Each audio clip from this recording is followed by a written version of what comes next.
Tadi sebenarnya Bang Kodari juga bertanya sebenarnya, apakah presiden sebelumnya pernah meminta maaf, melakukan hal yang sama, bahkan menyebutkan nama Megawati Soekarnoputri, Bang Kodari Iya, tadi. Bu Mega pernah minta maaf. Jadi waktu beliau Yang jawab nggak jadi menjadi Bang Ciko nih, presiden, Bang Kodari jadi. yang menjadi presiden, Dijelasin langsung Bang. nggak apa-apa, nggak apa-apa. Bantu teman biasa. Jadi Bu Mega, Minta maaf ya bantu. Jadi sekarang Bung Kodari kan Kita mau lebih dulu dekat. bukan. Saking hebatnya basa-basi politik, saking hebatnya basa-basi ini, mau bantu dirimu pun saya minta maaf dulu.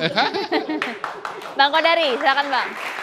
jadi Bu Mega itu pernah minta maaf ya waktu beliau belum lama jadi presiden. Dilantik jadi presiden Juli 2021, lalu pada bulan Agustus, ya momentumnya kurang lebih sama lah ya, tanggal 16 pidato kenegaraan menyatakan permintaan maaf kepada rakyat Aceh dan Papua terhadap pelanggaran atau masalah-masalah HAM yang ada, serta berjanji memberantas KKN selama beliau menjadi presiden. Nah pertanyaannya kan begini, apakah KKN setelah beliau selesai masa jabatannya pada tahun 2004, itu selesai, tuntas? Rasanya kan enggak juga kan begitu kan, masalah KKN masih ada gitu. Nah maksud saya begini, bukan soal KPK, mau Boleh pakai bikin mic, KPK, Bang Ciko boleh pakai mic, Bang. KPK, KPC, KPU, KKN atau apapun juga, bukan itu soalnya. Apakah masalah KKN selesai atau tidak? Tuntas kan tidak, ya kan gitu. Nah itulah maksud saya. Dan kemudian yang makin parah di namanya eranya Pak presiden Jokowi, itu pasti itu persoalannya. berusaha sebaik-baiknya. Tapi kemudian apakah masalah itu kemudian selesai atau tidak, dan apakah misalnya memuaskan masyarakat Indonesia atau Bukan tidak? soal puas, ingat Disitulah selesai, kemudian bukan soal seorang puas. presiden itu bisa minta maaf. Walaupun pada faktanya di akhir masa jabatannya Ibu Megawati tidak minta maaf, sementara Pak Jokowi minta maaf. Masalah Gitu. itu, tapi ada niat baik untuk melakukan perbaikan dari apa yang telah dibuat yang dia anggap dirinya salah. Kan kalau orang minta maaf kan artinya ada suatu kesalahan yang Nah, dibuat. itulah yang jadi saya- pertanyaan dari acara ini kan apakah ini dari hati apa tidak, hanya bisa dijawab dengan itu dalam waktu Ya yang enggak begitu bisa, singkat dari ke hati atau depan, tidak kita nggak tahu. ya kan? Kita Kalau nggak hati tahu. itu yang tahu cuma Tuhan yang Maha Kuasa dengan yang tapi bersangkutan. kenapa ya ini kan Nggak bisa. ditanya, kalau ditanya kita terus berprestasi jawabnya tahu seperti apa enggak. itu, artinya kita nggak usah ada Gini loh, acara ini. setiap presiden Tapi pasti caranya berusaha untuk bisa untuk lebih melakukan, tahu atau kira-kira menerka mencari solusi terhadap apakah ini dari masalah-masalah hati yang atau ada. tidak adalah itu tadi. Apakah akan melakukan perbaikan dari hal-hal yang dia menganggap dirinya salah sehingga dia meminta maaf, kan itu. Baik, Bang Refli Harun, apakah maaf ini nanti berujung pertanggungjawaban yang harusnya bisa dilakukan oleh Presiden Jokowi dalam waktu 3 bulan lagi Bang, sisanya Bang. Silakan Refli Bang. Harun. Ya. Saya kira Mungkin nanti tidak, setelah ini. Jadi begini, kalau kita bicara, kita udah nggak bicara lagi soal motif ya. Maafnya apakah tulus atau tidak itu saya nggak mau tahu itu. Pertanyaannya adalah kita bergerak kepada bicara tentang pertanggungjawaban seorang presiden. Nah pertanggungjawaban saya mau lihat konteks politik dan ketatanegaranya. Kalau kita bicara tentang pertanggungjawaban hukum, ada prosedur hukum yang harus dilalui. Baik dia ketika menjadi presiden maupun ketika nanti tidak lagi menjadi presiden. Kasusnya apa itu nanti kita lihat. Wah itu kan belum tentu, ya memang belum tentu, kita bicara masa depan kok, bukan bicara tentang hari ini. Oke, ada juga pertanggungjawaban politik. Pertanggungjawaban politik itu daily responsibility ya sehari-hari. Bagaimana kita take and give, menjawab dan lain sebagainya. Kan bapak-bapak di sini juga sebenarnya dalam rangka pertanggungjawaban presiden, bahwa presiden berhasil. Kata Rerengkuti presiden tidak berhasil. Nah itu kan cara untuk mempertanggungjawabkan pekerjaannya. Dengan melapor kepada rakyat. Ada yang namanya pertanggungjawaban moral responsibility. Secara moral apakah kita punya moral standing untuk minta maaf atau untuk dimaafkan misalnya. Kan selalu ada seperti itu. Nah karena itu menurut saya, marilah kita bicara, kalau kita bicara pertanggungjawaban, salah satu pertanggungjawaban itu terhadap apa yang seharusnya lebih baik kan. Kita kan ingin kalau presiden menjabat itu lebih baik dibandingkan presiden sebelumnya. Kalau dibandingkan luar negeri ya boleh juga, tapi yang paling fair adalah dibandingkan masa sebelumnya. Karena kan kita ingin bergerak secara gradual maju. Nah maka kemudian kita harus pakai indikator untuk mengatakan apakah berhasil atau tidak. Biar fair kan indikatornya. Nah salah satu indikatornya misalnya soal pertumbuhan ekonomi yang Kodari saya katakan, tadi katakan. Kan pada periode kedua ini Jokowi menginginkan pertumbuhan itu 6-7% kan begitu. Tapi ternyata pertumbuhan cuma 5%. Dibandingkan masa SBY lebih rendah rata-ratanya. SBY bisa 6%. Itu satu. Maka Saya menganggap bahwa Tapi berarti kan positif Bang, 5% juga positif. iya kan saya tidak mengatakan negatif kan? Kan saya bilang Untuk keberhasilan. ya itu kan kalau tinggal perspektif. Kan sesuatu itu bisa dilihat.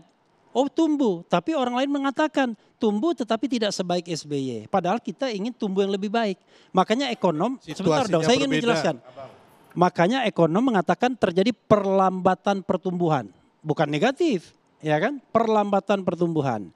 Satu. Yang kedua, masalah misalnya yang terkait dengan pemberantasan korupsi. SBY itu mengerek IPK kita dari mulai dia menjabat 2004 sampai dia berhenti itu 14 poin. Dari 20 ke 34. Jokowi pada periode pertama berhasil sampai 40 di 2018-2019. Tetapi sekarang 2 tahun terakhir tinggal 34 lagi. 34 itu adalah peninggalan dari SBY. Maka orang mengatakan yang namanya pemberantasan korupsi jalan di tempat. Seperti kita main treadmill. Saya tidak mengatakan gagal, tapi jalan di tempat. Tapi kalau kita bicara dimensi waktu, kalau kemarin sama dengan hari ini rugi kita. Kan begitu? Oke. Indikator berikutnya utang luar negeri. Utang pemerintah. Ketika SBY menyelesaikan masa pemerintahan, selama mulai dari zaman Bung Karno sampai SBY, utang pemerintah itu cuma 2.600-an. Utang pemerintah. 2.600-an. Bang, utang itu 1.000 triliun karena COVID. Abang harus ingat itu. No. Saya ingin mengatakan faktanya dulu. 2.600-an ya kan. Tetapi pada akhir masa pemerintahan ini, utang kita tuh sudah 8.000 triliun lebih. Itu sudah hampir 40% dari GDP. Padahal itulah toleransi utang itu. 40%. Oke. Bahkan ya, Misbahun misalnya mengatakan, kalau ditambah utang BUMN yang 5.000 triliun, sebentar dulu saya mau jelaskan dulu. Di bawah 40% Bang. Iya kan 39 pernah. 38% Bang, di bawah 40%. Ya sudah lah, saya kan Aman itu kalau kita mengacu Undang-Undang Kementerian begini, Keuangan. Ya, Gini, itu Anda aman, Bang. silakan jawab, tapi Jauhan dari konteks. saya akan selesaikan dulu. Oke, itu utang. Sampai di sana. Bahkan Misbahun mengatakan ya, kalau ditambah dengan kewajiban pemerintah, ditambah juga dengan utang BUMN, itu sampai 93% dari PDB. Itu fakta yang data yang kita baca. Oke. Lalu kemudian banyak soal-soal yang terkait dengan demokrasi. Kalau kita bicara tentang indeks kebebasan pers, kita dalam posisi yang sulit, 51%an angkanya. Kalau kita bicara tentang kebebasan, negara kita tidak lagi negara bebas, tapi partly free. Itu dari Freedom House. Jadi banyak indikator yang mengatakan bahwa pemerintahan ini tidak berhasil. Oke, Tapi Bang kalau Refli. Anda mengatakan yang tidak berhasil itu menjadi berhasil, ya it is your business, my business.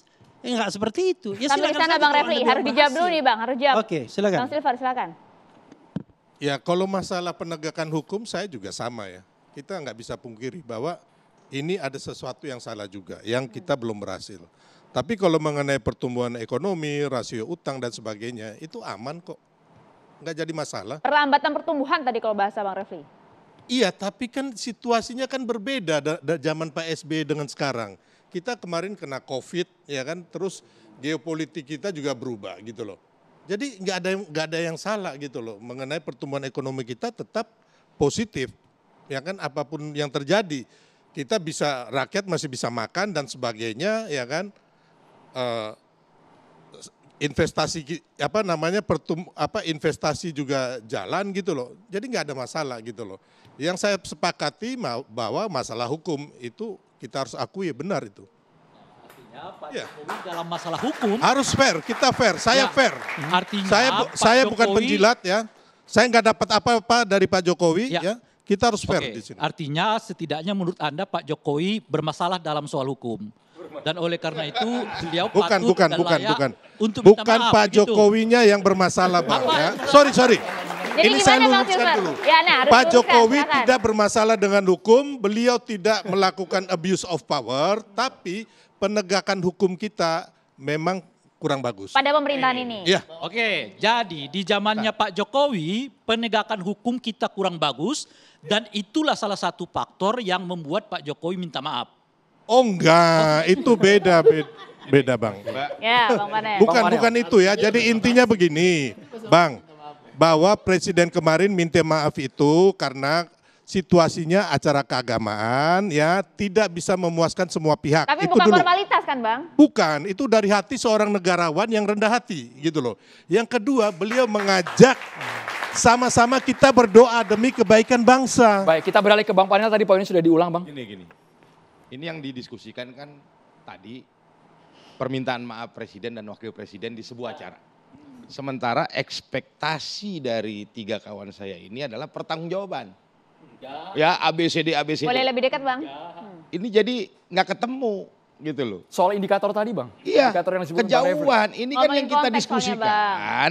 Pernyataan permintaan maaf presiden dan wakil presiden di depan ribuan ulama, kiai, ustazah dan umat ya.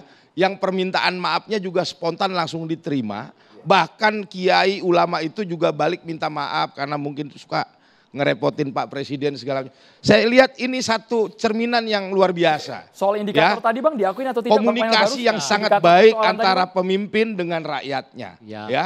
Ini satu bukti kedekatan pemimpin dengan rakyatnya. Pemimpinnya menyatakan permintaan maaf, rakyatnya langsung menjawabnya kita maafkan dan minta kami maaf. juga Ini, minta ini maaf. rakyat juga Bang yang tadi ini menyampaikan kepribadian pencapaian bangsa Pak Jokowi kita seperti seperti apa? itu. Dijawab dulu, Bang. Iya, Nah, makanya menariknya adalah teman-teman kalau- yang mengkritik Jokowi Bung Panel. ini berpikirnya tentang sebuah pertanggungjawaban. Betul. Itu nggak bakalan nyambung. Betul. Gitu loh. Enggak, saya soal minta Pertanggungjawaban maaf dulu. masalah anak Saya Jokowi soal masuk. minta maaf dulu. Kan Ya. menariknya itu dari Ketua Majelis Ulama Indonesia loh. Iya, apapun lah.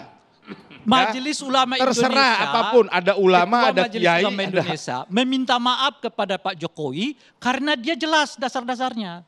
Saya selama ini banyak suuzonnya. Kan jelas tuh. Ya kan? Dan apalagi tuh 2 atau 3 poin. Ketua Majelis Ulama itu mengatakan apa yang menyebabkan beliau minta maaf kepada Pak Jokowi. Lah sekarang Pak Jokowi nggak menyebutkan poin apa yang membuat dia minta Jelas maaf kok, tadi kepada sudah rakyat saya Indonesia. sampaikan, Pak Jokowi Salah sudah satunya mengatakan adalah soal tidak bisa menyenangkan semua pihak, itu kan jelas poinnya. Dan dia sebagai manusia tidak sempurna, poinnya udah jelas. Itu Ini kok pendek sekali pikiran Bang kalau Putih Pak ini. Jokowi Iya. kalau Pak Jokowi sebagai orang tidak sempurna Loh. nggak usah minta maaf, itu semua manusia juga tahu. Loh, Bang. Itu yang Bang, kita sebut gini, Bang. sebagai Saya basa-basi. sangat Permintaan Nah, maaf itu suatu kalau hal yang konteksnya mulia. berbangsa dan mau menjelang Idul bernegara. Fitri mengajukan minta maaf nggak? Ya, itu semua jadi orang juga udah basa-basi. tahu bahwa kita itu pernah berbuat salah, tapi Nah, tetap ngomong kan mohon maaf lahir dan batin. Itulah yang saya sebut tadi sebagai basa-basi. Waduh, Jadi, Bang. ini basa-basi atau Iya, enggak? dong. Kalau Idul Ya. Fitri apa basa-basi? Kalau saya Idul Fitri nggak basa-basi. Bang Kodari Kalau sekali itu lagi. Bang Kodari. Variabel Kalau masalah ada- disebutkan Bang Rey, Bang Kodari. perlu dijawab rasanya. Bang Rey, Bang Kodari. Ternyata kalau Idul Fitri Bapak-bapak, dia sama temannya, dia basa-basi. Soal Bentar, maaf ini sampai basa-basi segmen apa sekarang ya? belum terjawab Maria ya. Indonesia teman Ray Rangkuti, kalau dia Jelas, minta maaf Idul Fitri, dia basa-basi. Jadi dia Bang basa-basi. Kodari, Bang Kalau Kodari, jelas, Bang, tenang Bang. Nah itu dia. Kita coba akan lihat ini basa-basi atau tidak, tapi usai jeda. Saat lagi catatan demokrasi kembali untuk Anda.